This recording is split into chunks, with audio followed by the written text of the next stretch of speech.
How many have laid waste to your life when you weren't aware of what you were losing? How much was wasted in pointless grief, foolish joy, greedy desire, and social amusements? How little of your own was left to you? You will realize you are dying before your time. Seneca on the brevity of life. In the bustling symphony of modern life, we often find ourselves at the intersection of requests, invitations, and a relentless barrage of opportunities. It appears every moment is ripe with potential for more experiences, more engagement, more emotional investment. Yet paradoxically, one of the most arduous tasks we face is not the pursuit of more, but the seemingly simple act of saying no. Saying no may appear straightforward, but it has complex social and psychological implications. It is not just a word, but a statement of boundaries, a declaration of priorities, and an assertion of individuality. It is a refusal to conform to the expectations of others at the expense of our own needs. Each no carries the weight of social currency, the potential to build or strain relationships, and the power to define our personal and professional lives. Our social fabric is woven with the threads of mutual expectations. Invitations, requests, and obligations are the knots that bind this tapestry. Each yes tightens the weave, bringing us closer to others. Yet, this closeness can come at a cost to our personal space and time. Here, the challenge of saying no becomes most evident. It takes courage to loosen the threads, to create space, to step back and say, no, this is where I draw the line. Beyond the social aspect, saying no to our own internal impulses is akin to managing a complex emotional economy. Emotions like anger, excitement, distraction, obsession, and lust are the currency we often pay for our experiences. While seemingly insignificant, each one can compound into a hefty sum, depleting our emotional reserves. Learning to say no to these impulses is to practice emotional frugality, conserving our resources for investments that yield long-term satisfaction and growth. In a world governed by the urgent, our to-do lists are never-ending. The urgent often masquerades as necessary, demanding immediate attention and action.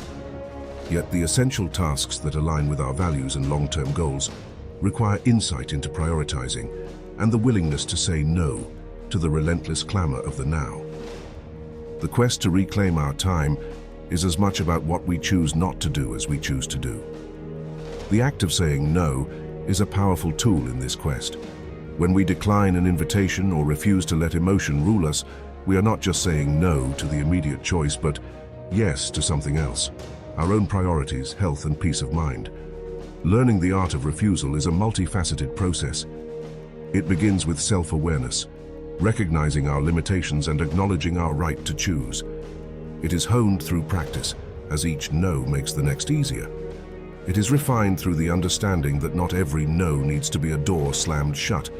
It can be a gentle but firm redirection toward what we deem essential. There are strategies to ease the discomfort of saying no. One such method is the positive no, a technique that begins with a positive affirmation of the relationship, states the refusal clearly, and offers an alternative solution if possible. This approach softens the blow of rejection, preserves relationships, and maintains open lines of communication. The judicious use of no enhances our ability to say yes where it counts. With every no to the insignificant, we reserve our yes for what truly enriches our lives. This balance is not static but a dynamic equilibrium that we must constantly adjust as our circumstances and priorities evolve. There is a liberating quality to saying no. It frees us from the shackles of perceived obligations and empowers us to steer our lives in our chosen direction. The liberation lies in recognizing that we are the custodians of our time and energy, and we have the agency to allocate these precious resources as we see fit. In conclusion, the power of no cannot be overstated. It may initially cause ripples of discomfort or disappointment, and it may demand effort and resolve. But the capacity to say no is integral to personal growth, happiness, and fulfillment. As we become more adept at exercising this power, we will find that our lives increasingly reflect our true intentions and desires. The life that we yearn for, the life that is genuinely ours, becomes not just a distant dream, but an attainable reality. With every intentional no, we edge closer to this reality, crafting a life not of societal design, but of personal blueprint.